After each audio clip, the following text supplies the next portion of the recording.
Daybreak. The Daybreak Show. It's rather unfortunate that the first thing we premise our search for leaders or for leaders of that stature on is either religion or ethnicity and so on and so forth. When we're talking about the need to build a united country, the need to build a very strong country, a very strong economy, a very strong state apparatus that is able to stand a test of time. One would expect ordinarily that if you want good results, the first thing you will be talking about would be, what should be the basic capacity or the basic qualities that the person who will be chosen as a running mate to Bola Ahmed Tinubu, what should be the basic the basic qualities that person should possess, and that should transcend the person's faith, and that should also transcend the person's ethnic background.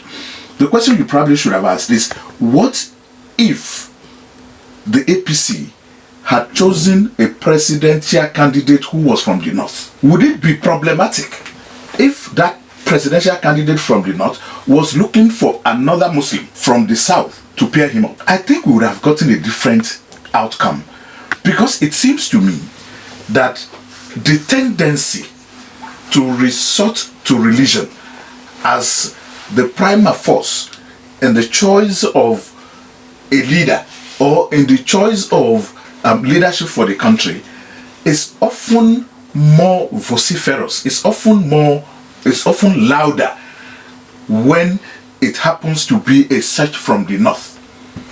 Because the north, we know that the country is generally divided, but the north seems to be more divided when it comes to questions of religion.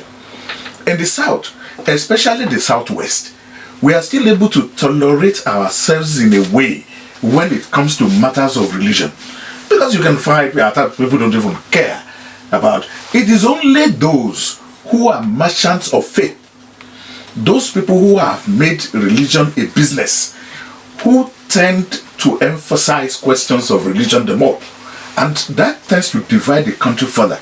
Because you cannot be talking about wanting to build a united country, wanting to build a very strong country, and then the first thing you put in front of yourself when you're looking for either a presidential candidate or you're looking for a vice presidential candidate is, what religion does a person practice? Having said that, will Tinubu win? Is that what you asked? If he picks a Muslim from the north as his running mate, the answer is neither here nor there. And it is rather too early to predict, because it depends on who he picks. We have seen experience of a Muslim ticket here before in this country. But let us warn that when that happened, the situation in the country then was not the same as what we have today. When in 1993, MKO Abiola chose Babagana Kingibe as his running mate, Abiola was Muslim, Kingibe was Muslim. But at that time, it was under a military transition program. And so the mutual suspicion in terms of religious beliefs, the mutual suspicion across each side of the Niger was not this pronounced. Okay? Now, when they did the primaries in Jos, I think the rate at which Abiola was accepted across board was also one of the motivating factors. And then the camp to which Babagana Kingibe, the political camp to which Babagana Kingibe himself belonged at that time, gave him the impetus and also gave him the edge over every other person who was considered to be a running mate to MKO Abiola. And at that time, people were also feeling like, it didn't really matter. MKO had built, networks across the country, across religions. In spite of the fact that MKO was a Muslim, he had a lot of Christian friends across the country. He was invited to churches, to mosques, to everything, and he was always there. Okay? But that also had its own problems, and that's also part of the problem that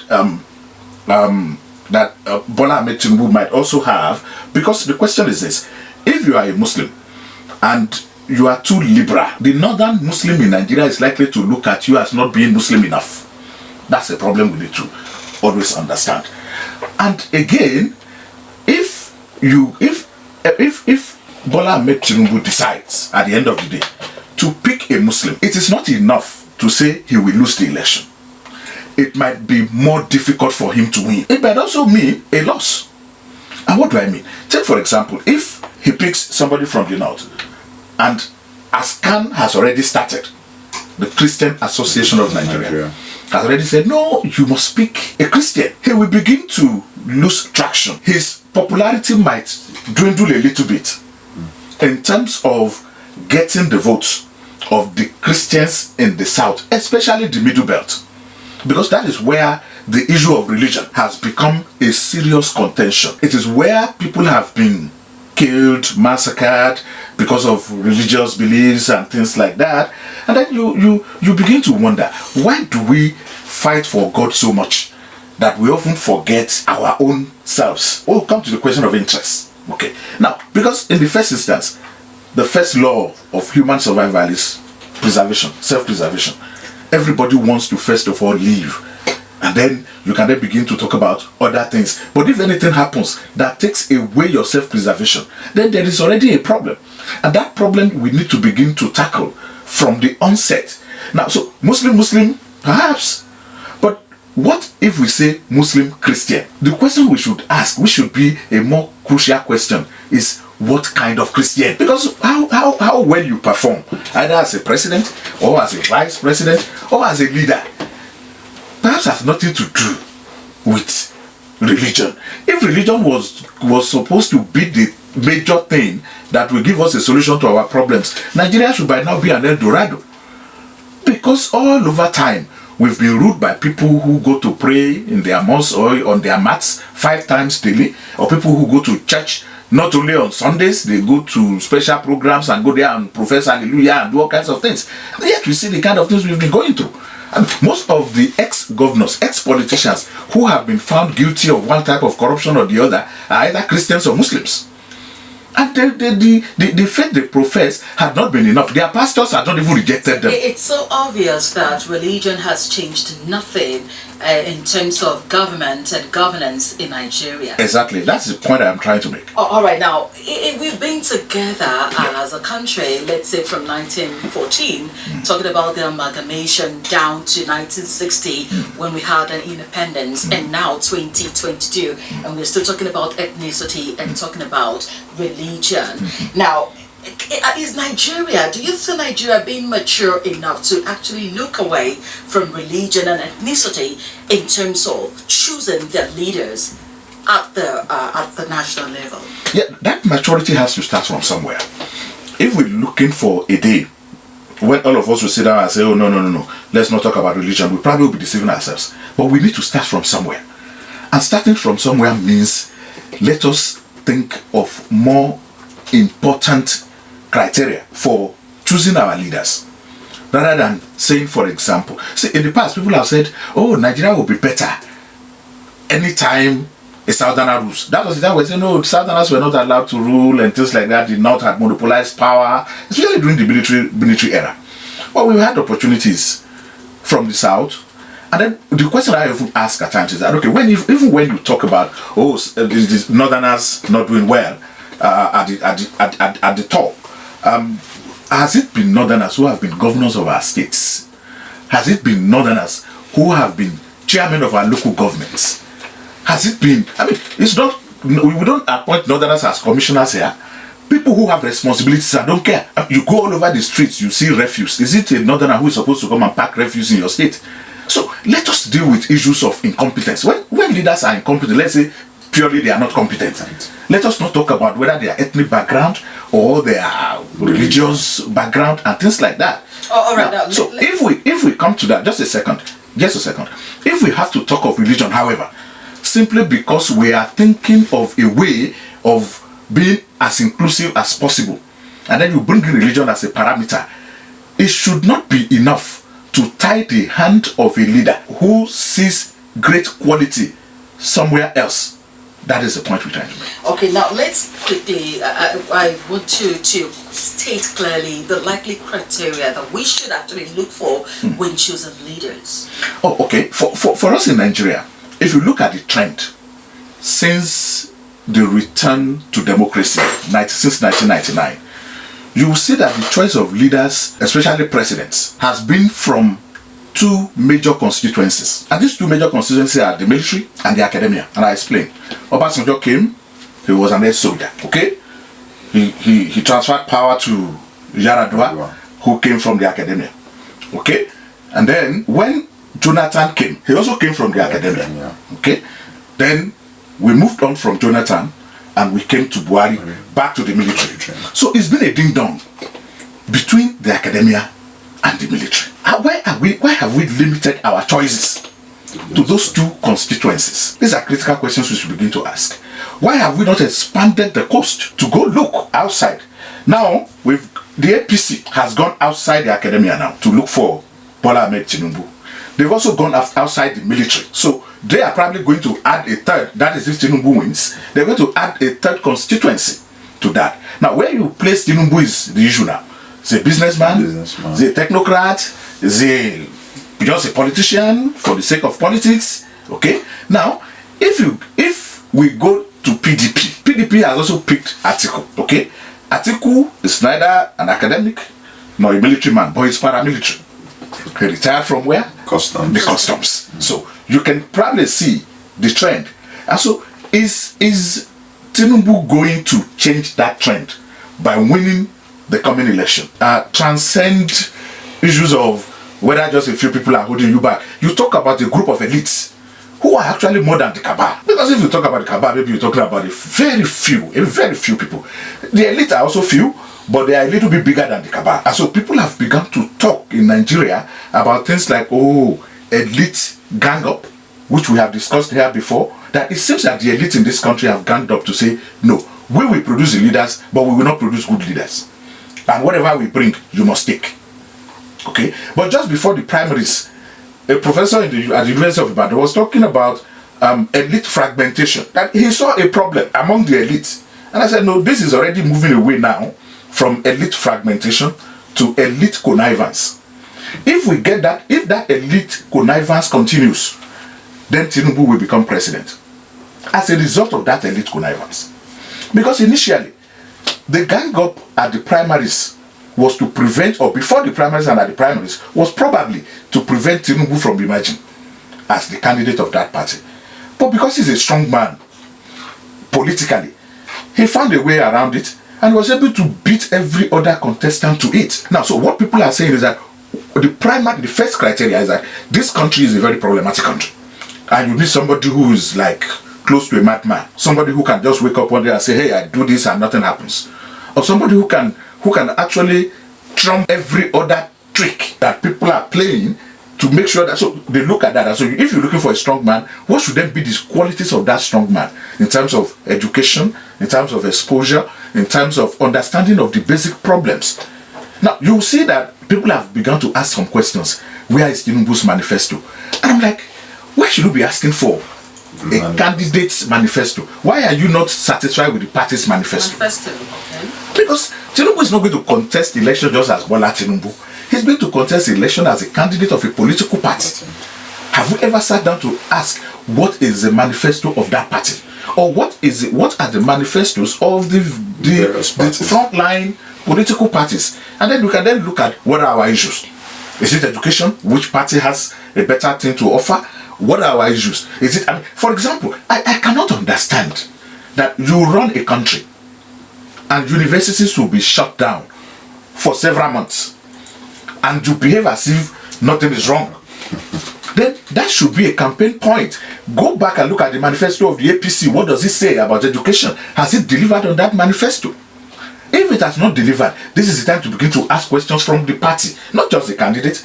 Because if you're talking about, a part of the point we have had is that we have jettisoned the responsibilities of political parties to individuals who just come and do what they like. And the party has not also been able to call them to order.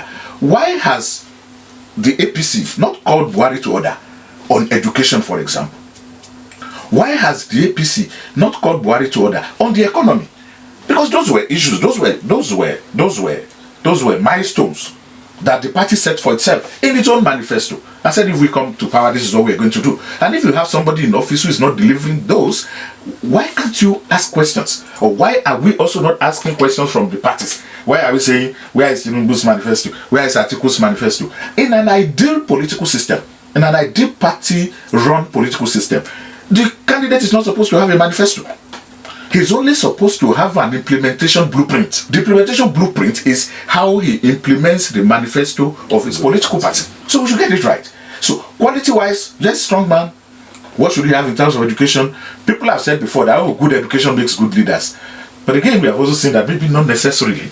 I mean, when we were saying education, Jonathan came, he had PhD. People said he was the weakest president we had. Now, Buhari came, people said, oh, he doesn't even have a school cert. But I said, no, you can't say why he doesn't have a school cert. He went to military school. Go and check what is the equivalent.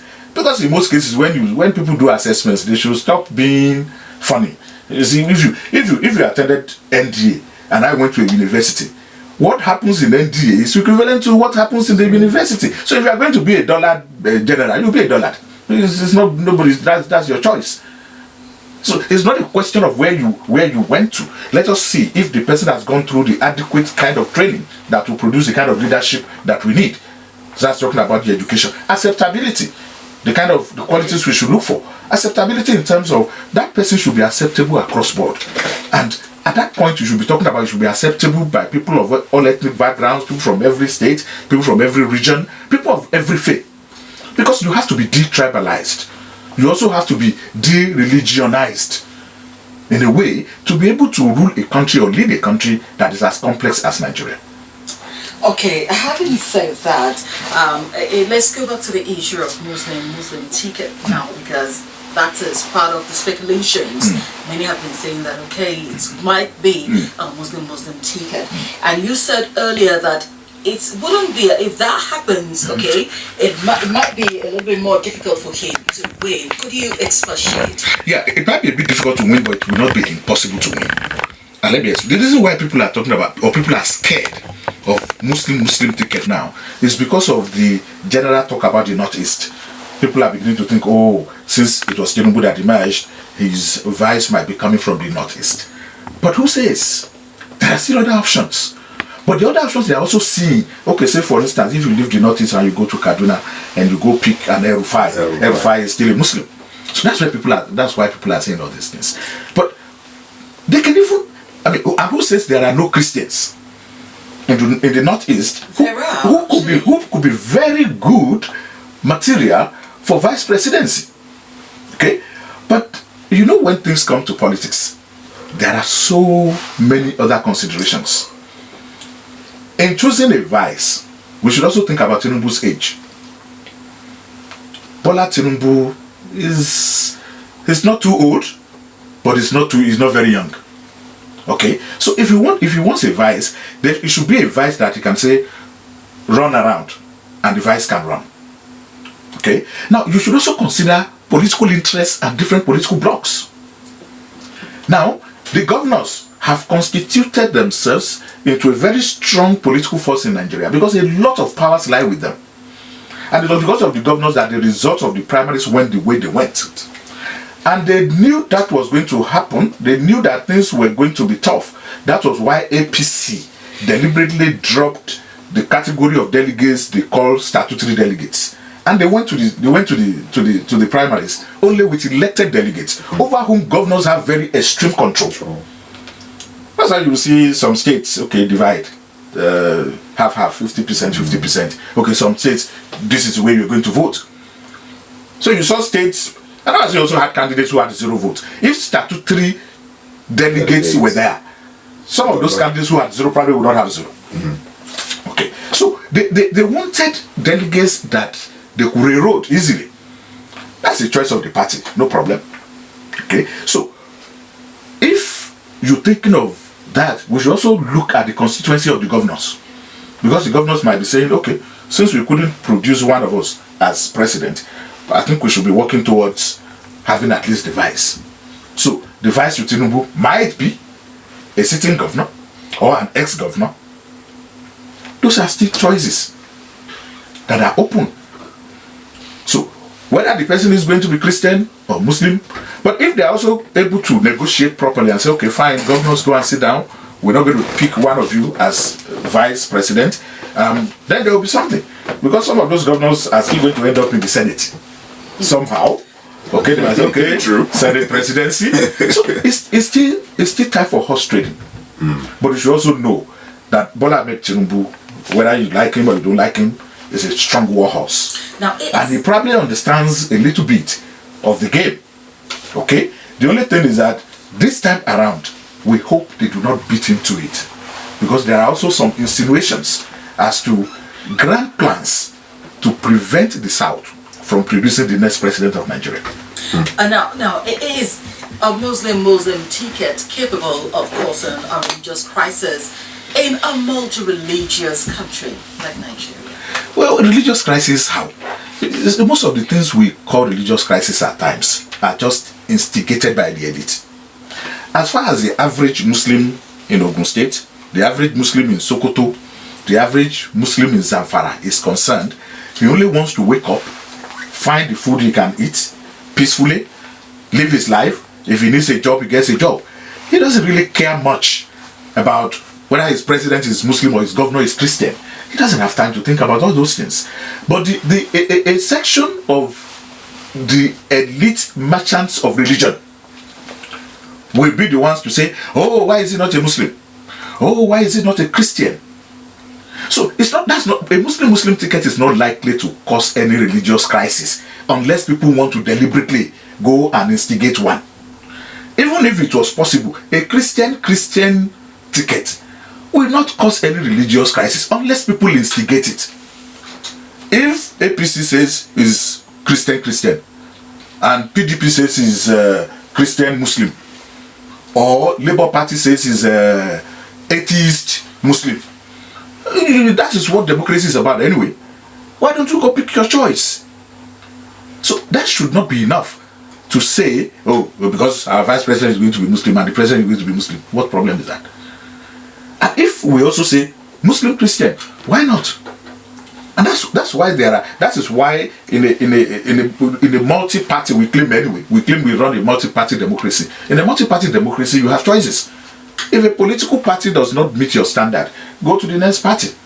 Now, how does picking another Muslim increase his chances of getting a high number of votes or a higher number of votes, considering the fact that his major counterpart, Atiku, who belongs to the PDP, is a northern Muslim?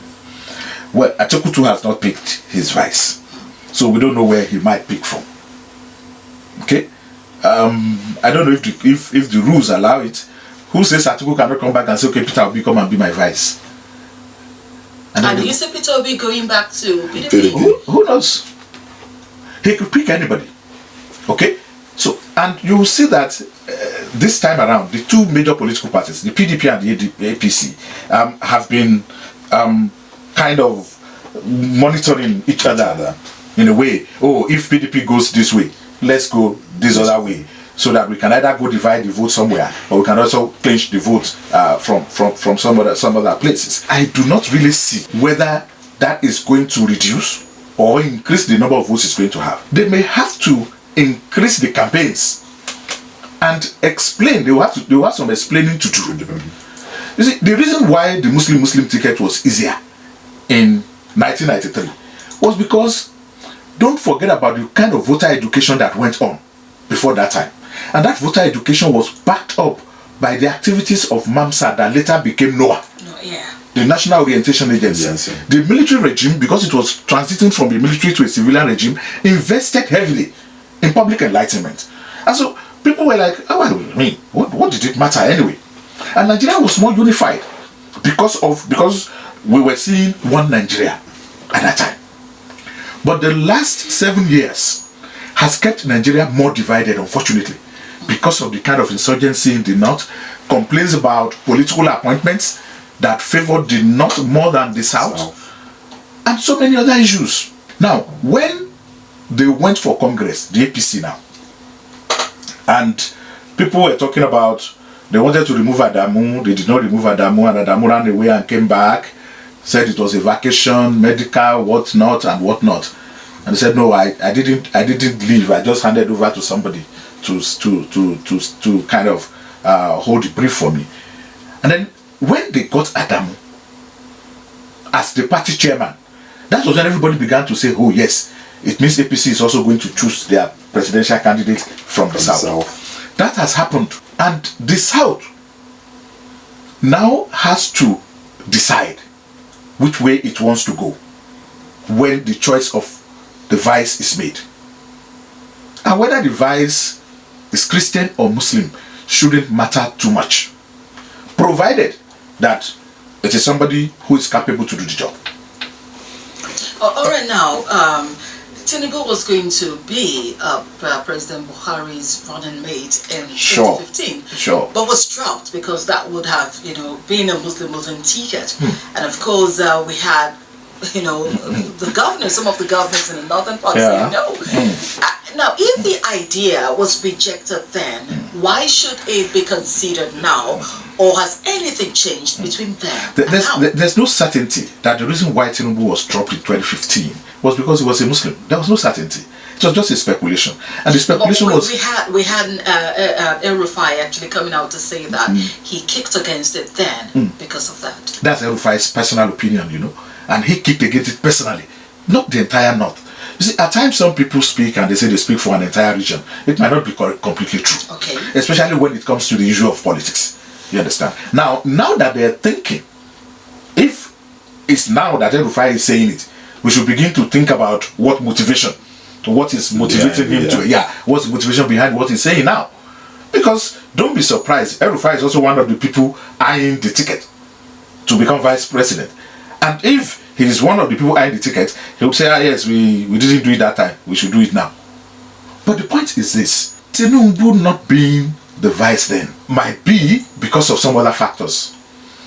If Tinubu had been the vice to Buhari, I do not think that we would have had the kind of smooth sail that Buhari had, especially each time he had to leave the country. Don't forget that each time, and if you look at the way Babachir Lawal came out to support Tinubu, you will know there's a reason behind it. Because they've seen Osinbajo. They've seen that, he probably has some spark. But this spark that he has, he probably uses against them when Buhari when he was acting, in quote. Because it caused a few ripples in the presidency. And they're like, okay, fine, this is payback time. We don't want you to come and benefit again from what we have control over. So those kind of factors played out. And come to think of it, if it was not because we're so sectionalist in most of the things we do, that was a run. Tinubu came first, somebody came second, somebody came third. Why don't you say, okay, the one who had the second highest number of votes should be vice, and let's go roll. But you can't do that because of all these considerations we're talking about. You are north, we are south. You are east, we are west. Now, we need to begin to look at those kind of things. And I believe that, and I love what Tinubu did immediately after the primaries, that he began consultations with everybody who contested, with all the contestants. I mean, people thought that was going to cause a big drift between him and Osinbajo. But he went to visit Osinbajo. That's statesman. That's how a statesman should behave. So, we will wait and see. Just in 4 days. Let's not speculate whether it's going to be Muslim, whether it's going to be Christian, but it will be one of those. But why are we not even thinking about whether it's going to be an animist, it's going to be an atheist? Yeah, that's another issue. Or whether it's going to be an Ifa priest. We have other religions. Exactly. In this country. We haven't even talked or about a Buddhist. There are a few Buddhists in Nigeria anyway. And there are a few Jews. And there are a few Jews. I mean, so is this tyranny of faith that Christianity and Islam has imposed on all of us? I think we should begin to shed this tyranny of faith little by little. All right, now, okay. I just want us to look at some of the prospective VP candidate that people are already speculating about that. Okay. And we have some of them. We have the likes of Boss Mustafa. Yeah, He's sure. from Adamawa State. We have Simon Lalong, the only APC Christian Northern governor. We have Baba Gana Zunu from Northeast, Zulu, the governor. Yeah. Then we have Baba Chir David Lawal. Yes. And we also have George Akume. Sure. Out of all these people I've listed, Yeah. who among them do you think has because we know that the VP, according to the constitution, is in charge of the economy. Yeah. Among all of them, who do you feel has this economic prowess to be able to move the Nigerian economy forward? Okay, let's say all of them have. All of them. Yeah, but I know. I mean, on a more serious note, George Akume will suffer serious resistance from the north. Because of the middle belt. Because of the middle belt. And don't forget, because he's had a very serious run, especially with herdsmen issues, and he's also been over vocal. I mean, he's been too vocal, so he might not be too trusted. So if it is the northern bloc that will decide who becomes vice president, I think George Akume is out of. I'm not saying out. Okay. You can't take anyone out now. I think we'll have some challenges there. Now, I mean, if you talk about Zulum, Zulum's been very fantastic. I mean, let's give it to him. True. If, like we said, it's been the academic constituency and the military constituency that have been producing leaders since we returned to democracy, they might give a consideration to Zulum coming from the academia. Is agric engineer, a professor of agric engineering, or soil science or something like that. And so he's had a good showing in the state. Though he suffered several assassination attempts because of insecurity there, and so on and so forth. So if he's not scared already, who says? I think he can have a good consideration. Yeah, you were talking about Babacha Lawal. Yeah, and I just mentioned him. Yes. The kind of support he gives to Tinubu during the primaries. Or before and during the primaries, you begin to think, I hope there's nothing. It's like maybe something might be cooking somewhere. That might. Now you talk about Boss Mustafa. Yes, I mean, his experienced governance. He has some capacity. He should have some capacity. So if has that opportunity, yes. But whether any of them will be able to handle the economy, it's another issue.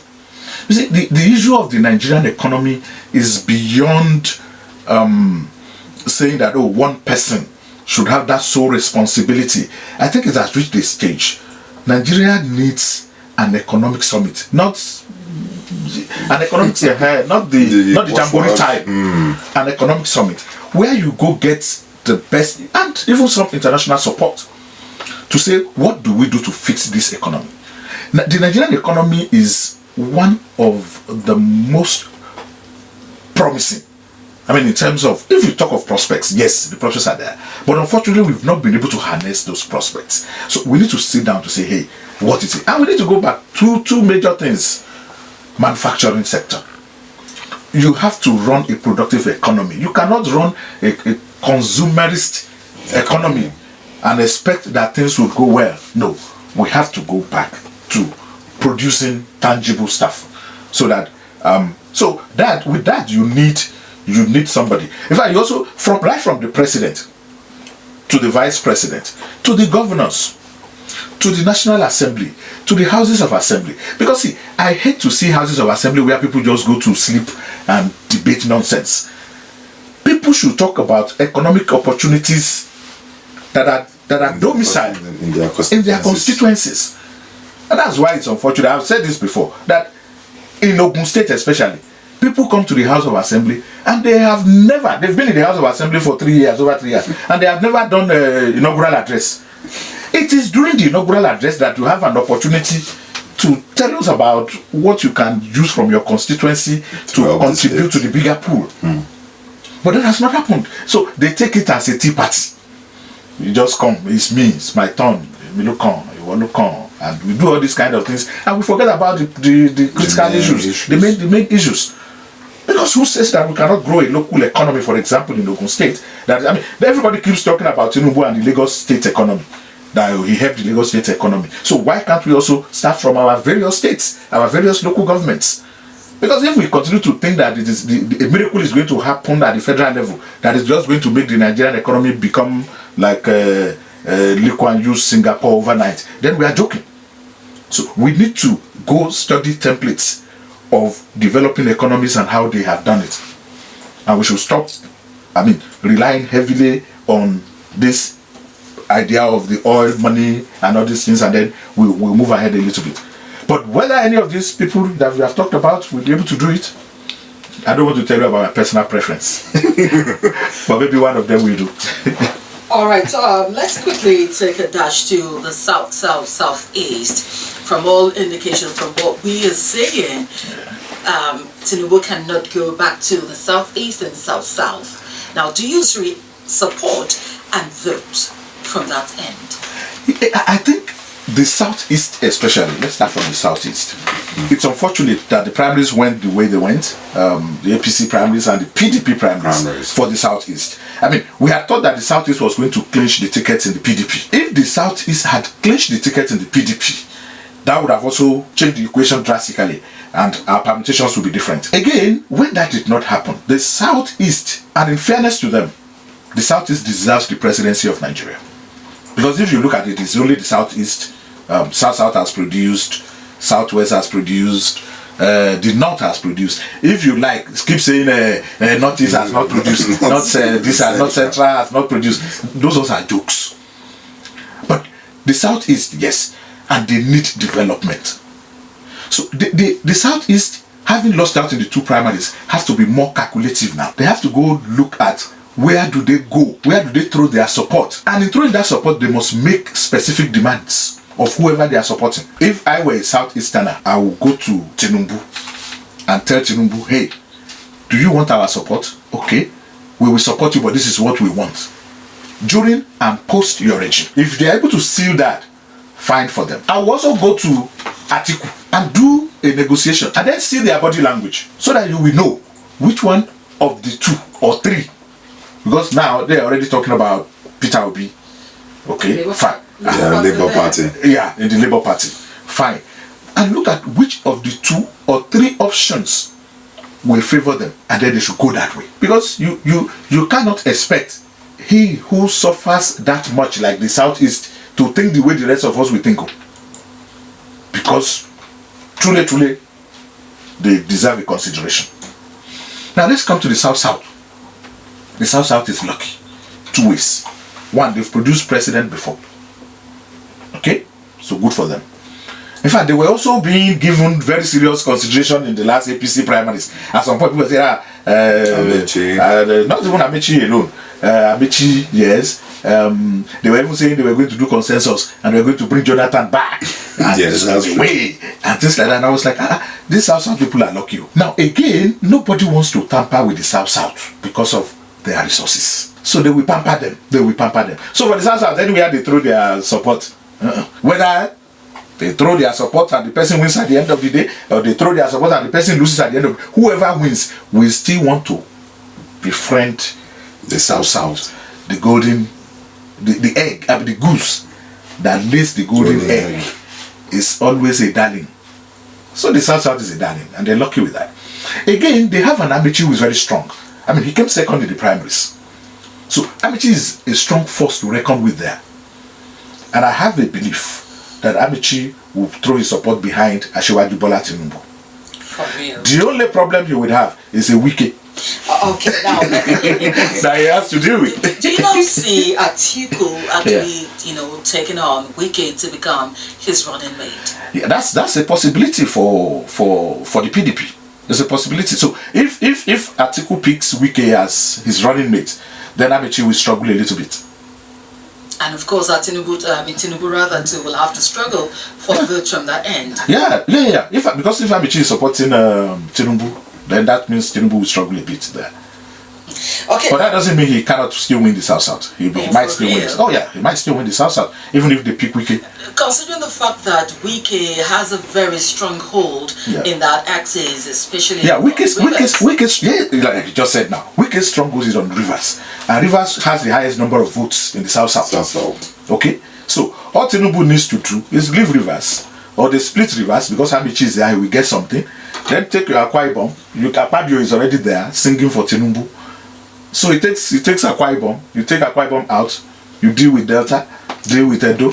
Oshiomhole is already. Oshiomhole is there. So it's going to be a ding-dong game, but it will be very intriguing. Now let's quickly go back a bit to Peter Obi, because you said that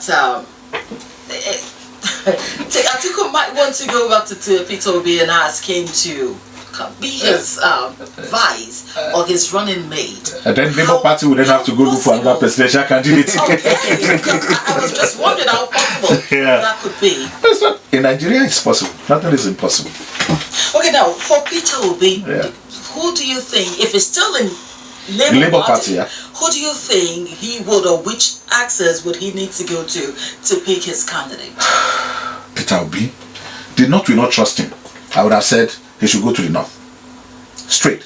The North, I mean, as in the Northwest. Northwest. Yeah, he should go to the Northwest. But they would not trust him. Why wouldn't they trust him? Yeah, because they've pitched their tent already. It's too late in the day. I mean, that should have started earlier than now. But again, he has to run with someone. So, we don't know. But it's most likely he would pick someone from the North.